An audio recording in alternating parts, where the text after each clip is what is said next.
6 जुलाई 2012 America के इलाके star city West Virginia में 16 साल की स्काइलर नीस आधी रात को अपने माँ बाप से छुपकर अपनी दो दोस्तों के साथ घूमने निकलती है। ऐसा वो लोग अक्सर किया करती थी, लेकिन आज कुछ अलग होने वाला था, जिससे सबकी ज़िंदगियां बदल जाएंगी और जिसे पूरा शहर कभी नहीं भूल पाएगा।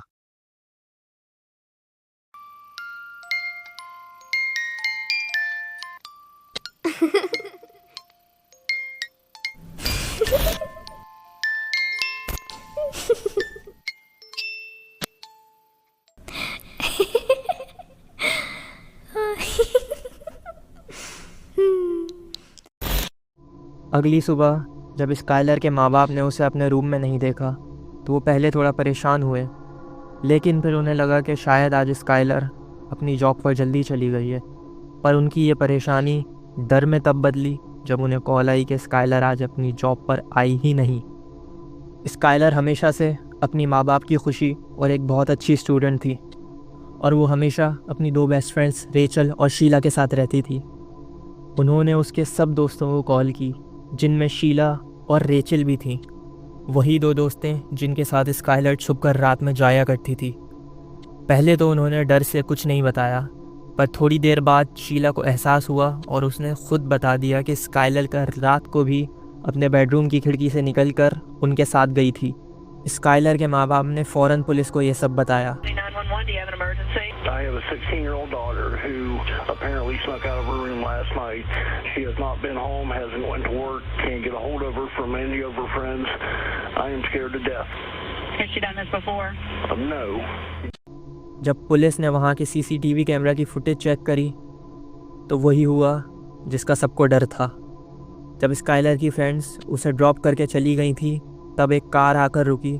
स्काइलर उसकी तरफ आई और उस कार में बैठकर चली गई। और अब सबका डर यकीन में बदल चुका था कि स्काइलर किडनैप हो चुकी है, और सबको एक ही फिक्र सता रही थी कि वो कार आखिर किसकी थी।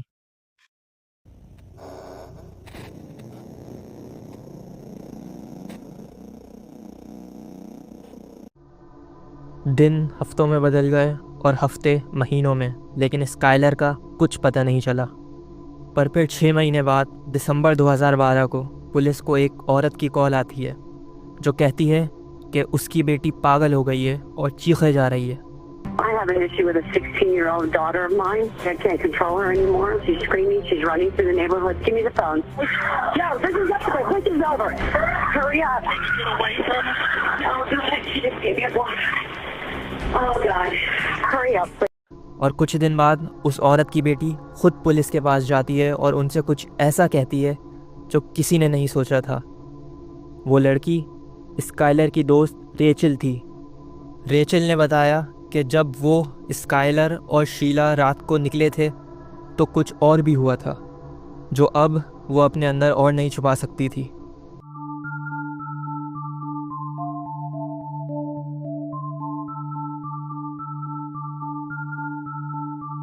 रेचल का कहना था रात में स्काइलर को पिक करने के बाद उन्होंने गाड़ी उसी जगह रोकी जहां वो हमेशा थोड़ी देर बैठकर बातें किया करती थी। ये हाईवे से दूर एक सुनसान जगह थी जहां बहुत कम लोग आते थे। बाहर जाकर उन्होंने आग जलाने का सोचा, पर लाइटर तो कार में ही रह गया था।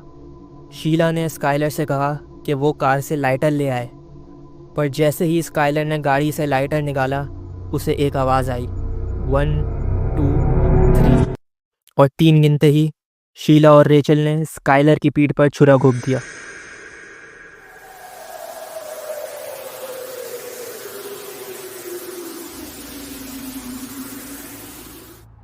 स्काइलर अपनी जान बचाने के लिए भागी, पर वो ज़ख्मी होने की वजह से ज़्यादा दूर नहीं जा पाई, और फिर शीला और रेचल ने मिलकर स्काइलर को कई बार चाकू मारे।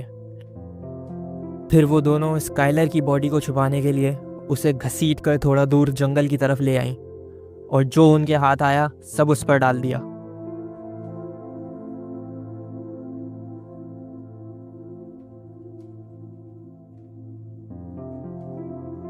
मुझे पता है कि आप सबके पास इस वक्त एक ही सवाल है कि क्यों वो 3 दोस्तें जो कभी अलग नहीं होती थी, क्यों जो कभी लड़ती नहीं थी, ऐसा क्या हुआ कि उन्हें स्काइलर को मारना पड़ा? इसका जवाब रेचल और शीला ने खुद बताया। उन्होंने कहा कि अब उनका स्काइलर से दोस्ती रखने का दिल नहीं चाहता था और ऐसे ही उन्होंने उसको मार दिया। ये जवाब जितना छोटा है उतना ही डराने वाला है कि कैसे कोई सिर्फ दिल ना चाहने पर अपनी बेस्ट फ्रेंड को मार सकता है। रेचल के इस कन्फेशन के 1 महीने बाद स्काइलर की बॉडी वहीं से मिली जहां उन्होंने दफनाई थी।